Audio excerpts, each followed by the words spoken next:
We finally caught a glimpse of him through the trees, making a phone call and laughing.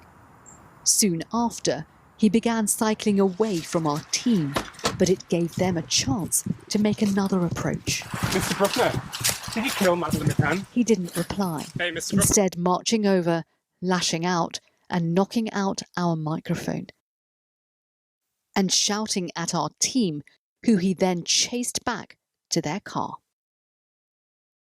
Believe it or not, he isn't even the only Madeleine McCann suspect to come out of hiding to attack the British press this week. Gerry McCann did so too, and his statement was surprisingly revealing. So in today's video, let's break it down. I'm Deception Detective, an attorney trained in statement analysis. This channel exposes lies and manipulation, so if that's your thing, hit subscribe. For early access to new videos, over 60 exclusive videos, and other cool perks, consider becoming a channel member. Link in description. Despite what fortune cookies might say, the enemy of an enemy isn't necessarily a friend. It is possible that the McCanns, Bruckner, and the British press are all just different degrees of despicable. They're not mutually exclusive. In fact, if you've seen my other videos in this series, you'll know that's my position. So before we grab our deception decks and break down all the new things that Gerry McCann has said about the British press, I just want to play you the rest of that ITV expose so you can form your own opinion. Hidden in this woodland, just beyond the last houses of a North German town, the paedophile and convicted rapist is now living under a tarpaulin and in the shadows.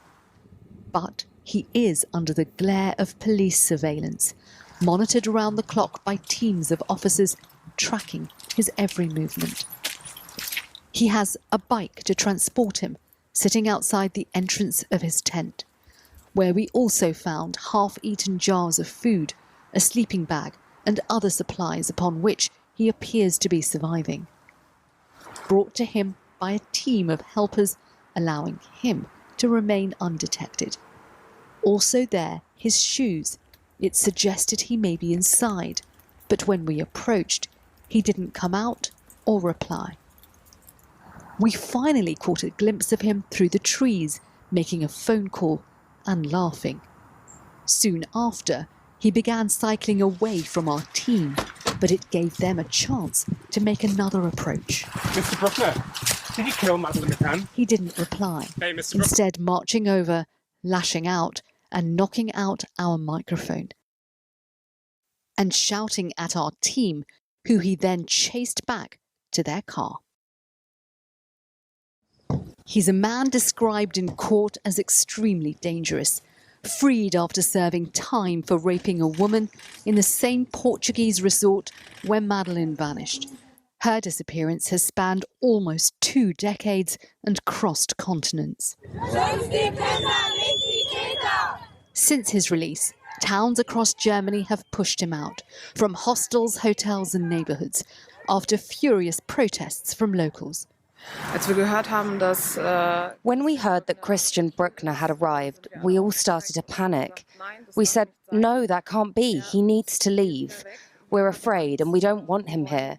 So we decided to start a public demonstration. Bruckner's lawyers say he won't answer any questions about Madeleine McCann. He's never been charged and has always denied any involvement.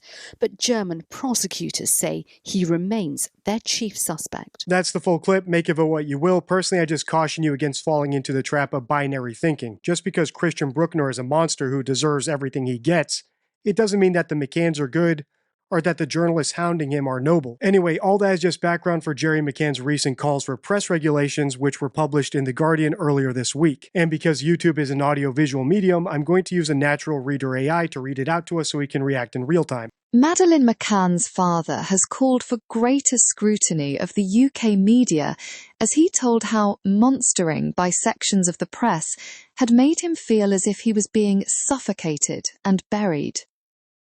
Gerry McCann said his family was tormented by press abuses and that the media had repeatedly interfered with the investigation into his daughter's disappearance in 2007. He said the intrusion took a huge toll on his family.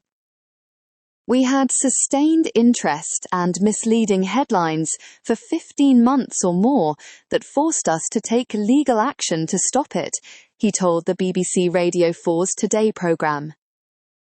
We are lucky. We survived. We had tremendous support.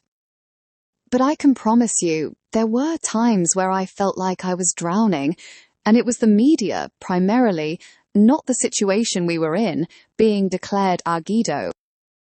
We knew the legal process. It was what was happening, and the way things were being portrayed, where you were being suffocated and buried, and it felt like there wasn't a way out. Leakage is such an important concept in statement analysis that it's actually a card in my deception deck, my 52 favorite rules for spotting lies and manipulation. And the basic premise is that liars can unintentionally reveal the truth through their word choice, and that's because it's challenging to suppress real memories while telling falsehoods. In other words, experiential memory is stronger than imagination, so sometimes when liars are trying to mislead someone about something they experienced, some of the truth from their memory slips through in their word choice. In Jerry's case, when he talks about the fallout of his missing daughter, he doesn't use words like searching for her or kidnapping or ransom. He uses words like suffocated, buried, and drowning, which makes sense if my theory about what happened to her is correct. Instead of recapping that right now, I'll just link my playlist on the end card so you can watch that next, because there's one more thing I want to point out before we continue listening, and it's this. Jerry's biggest complaint isn't with the supposed kidnapper who took his daughter, or himself or his wife for not taking better care of her. It's with the press, which makes sense if their biggest problem is with the press doubting their story, which again, I think is the case. Alright, let's continue listening. McCann and his wife, Kate, are among more than 30 people who have signed a letter to Keir Starmer calling on him to revive the second part of the Leveson inquiry, which was due to examine the relationship between the media and the police. McCann said it was not acceptable that more than a year on from Labour coming into power, press regulation was no longer a priority. He said his family had been subjected to monstering by sections of the media and that the press was camped outside his home in Rothley, Leicestershire, for months after Madeleine disappeared. Describing the intrusion, he said, "Journalists coming to the house, photographers literally ramming their cameras against our car window when we had 2-year-old twins in the back who were terrified, and how distressing that is for you as a parent. It's the half-truths. It's the making up of stories to fit the agenda rather than the truth, which destroys people's lives." He said the conduct showed why there needed to be tougher press regulation. We'd be getting ready for bed, we'd put on the news at night, and there'd be front-page headlines about ourselves and what supposedly happened, he said. That almost pulls you under, and you can see how people succumb to it and think they can't get out of it. It's so damaging, and we need that protection. There has to be redress.